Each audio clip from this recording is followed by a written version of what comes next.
परमात्मा के अनंत स्वरूप का मन में भाव रखते हुए उसकी कृपा को स्मरण करते हुए ओम का उच्चारण करेंगे। श्वास भरें।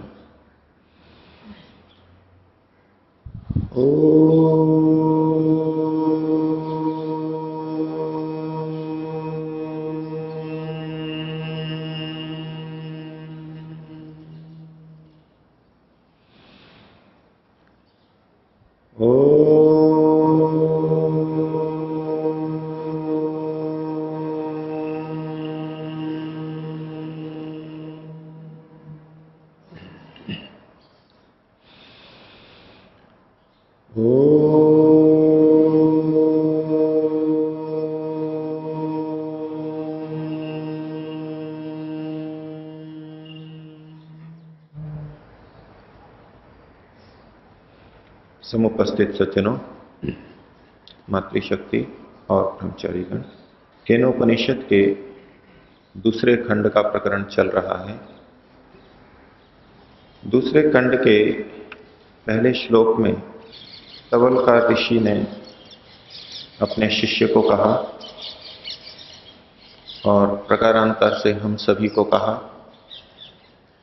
कि यदि तुम ये मानते हो कि ईश्वर को अच्छी प्रकार से जान लिया है तो तुमने बहुत थोड़ा जाना है। जब ऋषि ने शिष्य को ये बात कही तो अगले ही क्षण उनको अपने लिए भी कहना आवश्यक था। उनकी दृष्टि अपने ऊपर भी गई कि क्या मेरे पूर्व कथन का सामने वाला ये अर्थ लेगा कि मैं ईश्वर को अच्छी प्रकार से जानता हूं।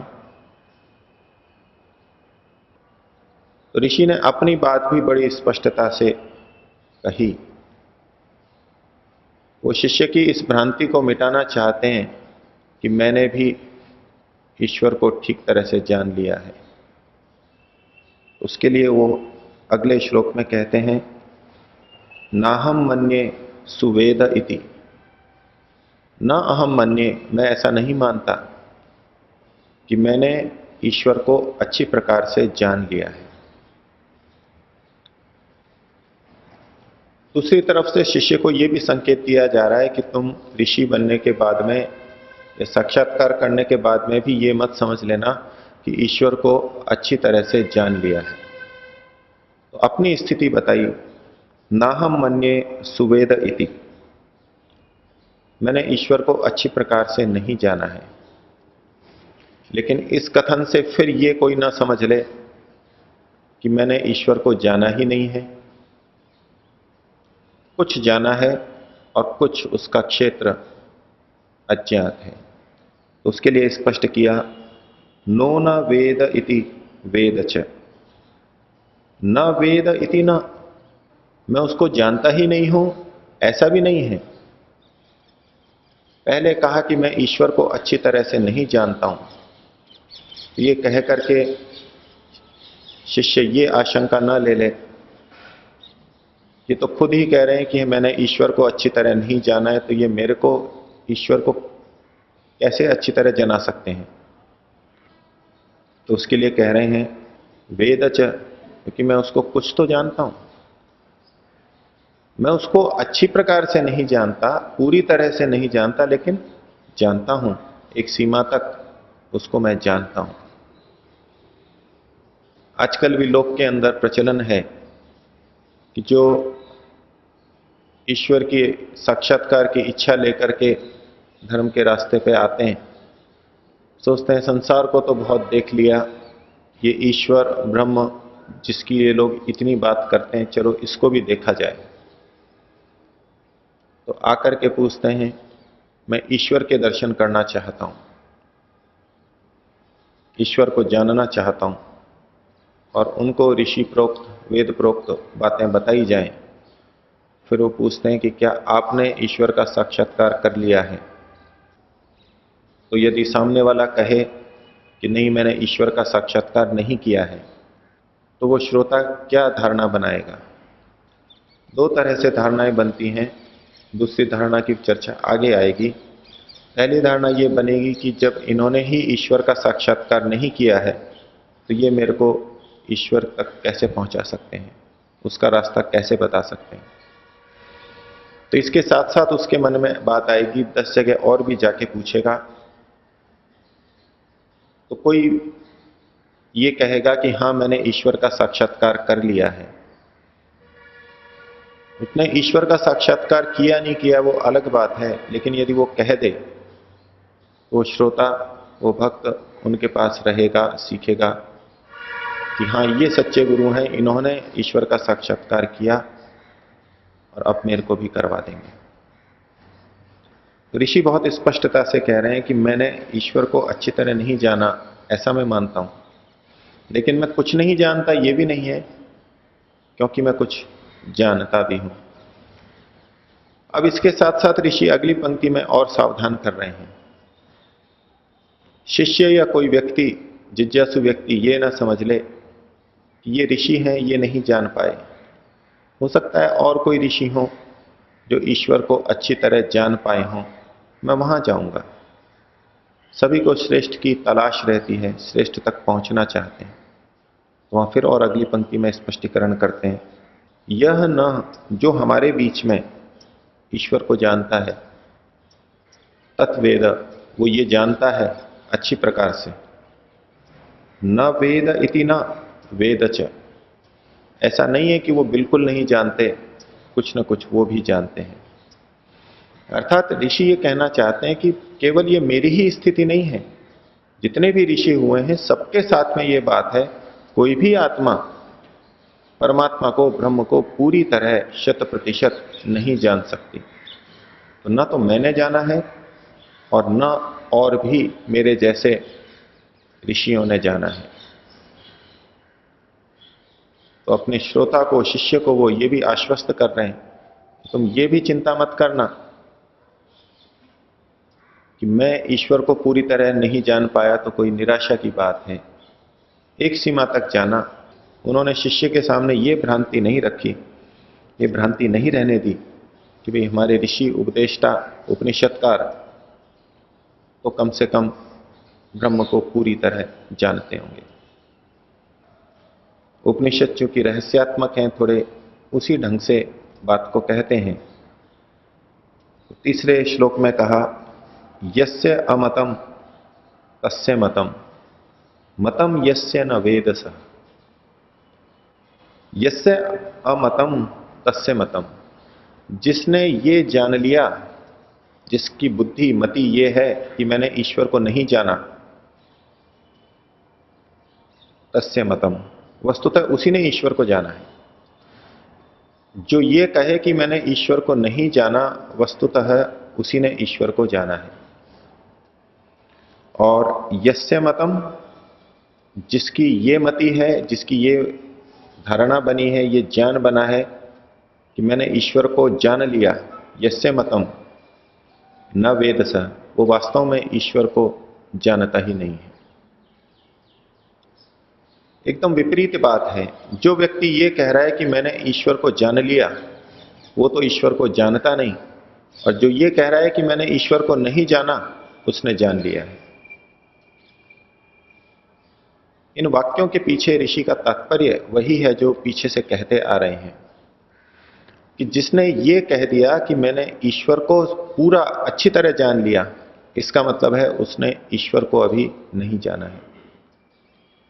और जो ये कहता है कि मैंने ईश्वर को अच्छी तरह नहीं जाना, पूरी तरह नहीं जाना, वास्तव में उसी ने ईश्वर को समझा है, लेकिन उसने भी सारा जान लिया, ऐसा यहां तात्पर्य नहीं है। हम पिछले श्लोकों को देखें और इस श्लोक को देखें, ये पूर्ण ज्ञान के का निषेध ऋषि के द्वारा किया जा रहा है। ईश्वर को पूरी तरह कोई नहीं जान सकता, और यदि कह रहा है तो वो भ्रांति में है। और लेकिन इस वाक्य को लेकर समाज में बड़ी मान्यता प्रचलित हो गई कि जो भी साधक योगी ये कहे कि मैं ईश्वर को नहीं जानता हूं, तो समझ लेना कि वास्तव में वही जानता है।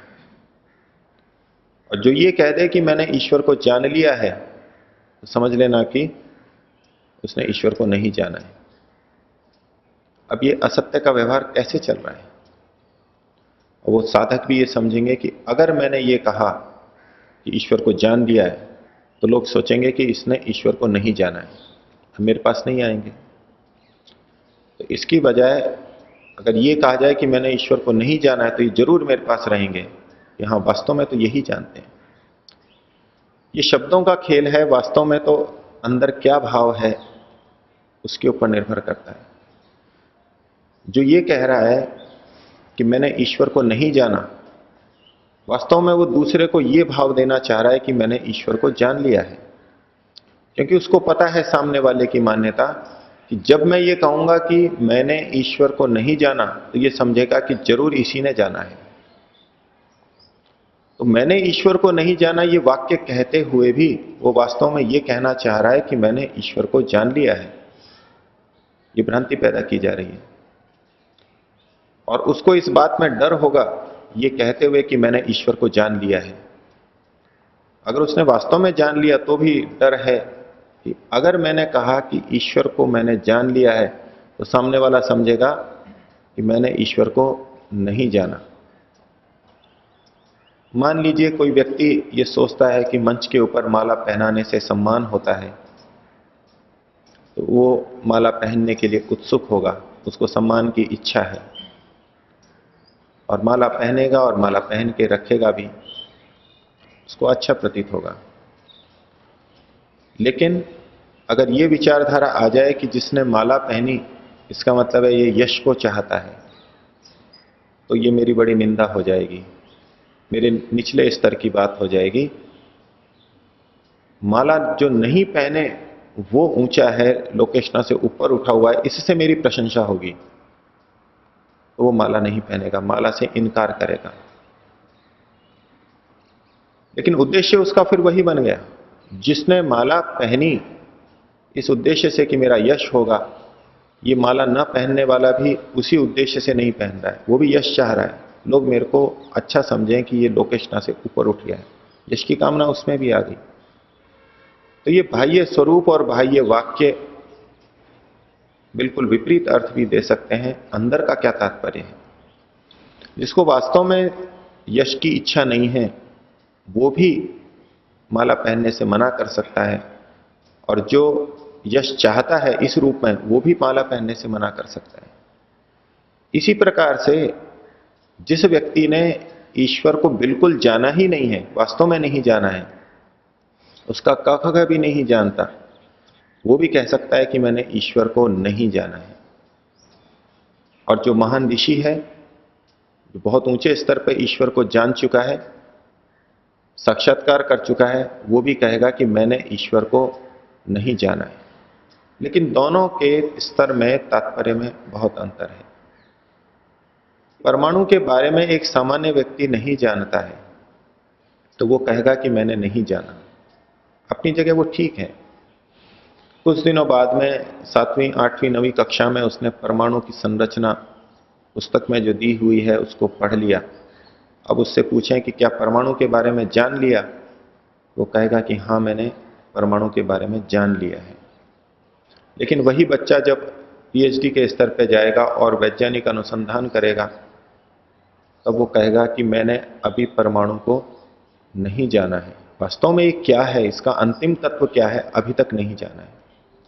एक वो उच्च स्तर का व्यक्ति भी कह रहा है कि मैंने परमाणु को नहीं जाना, और एक अनपढ़ व्यक्ति भी कह रहा है कि मैं परमाणु के बारे में नहीं जानता। दोनों के इस कथन में बहुत अंतर है। और केवल वाक्य को देख करके हम ये निर्णय नहीं निकाल सकते कि जो ये कहे कि मैंने परमाणु को नहीं जाना, वास्तव में वही परमाणु को जानता है। अब इस वाक्य को कहां हमें लगाना चाहिए, ये वाक्य उस ऋषि या उस वैज्ञानिक के लिए उचित है जो कह रहा है कि मैंने परमाणु को पूरी तरह नहीं जाना, वास्तव में उसी ने सबसे ज्यादा परमाणु को जाना है। और उसकी तुलना में 8वीं 9वीं का विद्यार्थी कहे कि मैंने परमाणु को जान लिया है, तो समझ लेना कि उसने परमाणु को अभी नहीं जाना, अर्थात पूरी तरह नहीं जाना। लेकिन इसके आधार पर यदि हम अनपढ़ व्यक्ति के वाक्य का भी यही अर्थ लेने लगें, वो कहे कि मैंने परमाणु को नहीं जाना, तो हम समझें कि जरूर इसने पूरी तरह परमाणु को जान लिया है। ये वहां संगत नहीं होगा। यही बात ब्रह्म के संदर्भ में है। एक उच्च स्तर का ऋषि कह रहा है कि जो व्यक्ति ये कह रहा है मैंने ईश्वर को नहीं जाना, वास्तव में उसी ने जाना है। और जो ये कह रहा है कि मैंने ईश्वर को जान लिया है, समझ लो कि उसने ईश्वर को नहीं जाना। और इसी बात को थोड़ा और आगे खोल रहे हैं। वो कह रहे हैं अविज्ञातम विजानताम। जो जानने वाले हैं, जिनके द्वारा वो ईश्वर जाना गया है, जो जानने वाले हैं, उनके लिए वो अविज्ञात है। जो जानने वाले हैं उनके लिए अविज्ञात है। बड़ी विपरीत विचित्र बात है। जानने वालों के लिए वो अज्ञात है। वो यही कहेंगे कि अभी हमने ईश्वर को नहीं जाना है। वैज्ञानिक पूरी सृष्टि का इतना अनुसंधान करके ज्ञान प्राप्त करके भी कह रहा है मैंने प्रकृति के बारे में कुछ भी नहीं जाना। ऋषि के तात्पर्य को उसी के संदर्भ में, उसी प्रसंग में, आगे पीछे के प्रसंग को ध्यान में रखते हुए हम लें, तो हम यही तात्पर्य निकालेंगे कि जो ये कहता है कि मैंने ईश्वर को अच्छी तरह पूरा जान लिया है, उसने वास्तव में नहीं जाना, यानी थोड़ा ही जाना है उसने, उसको अभी भ्रांति है। और जिसने ये कह दिया कि मैंने ईश्वर को अभी पूरी तरह नहीं जाना, तो समझ लीजिए उसने कुछ उस वास्तविकता को समझा है कि ईश्वर अनंत है। ईश्वर की अनंतता को समझ करके वो कह रहा है कि मैंने ईश्वर को नहीं जाना, और वो पूरी तरह जान भी नहीं सकता। इसी भाव को हम भी समझ करके रखें और इस विपरीत मान्यता को मन में न बैठा लें।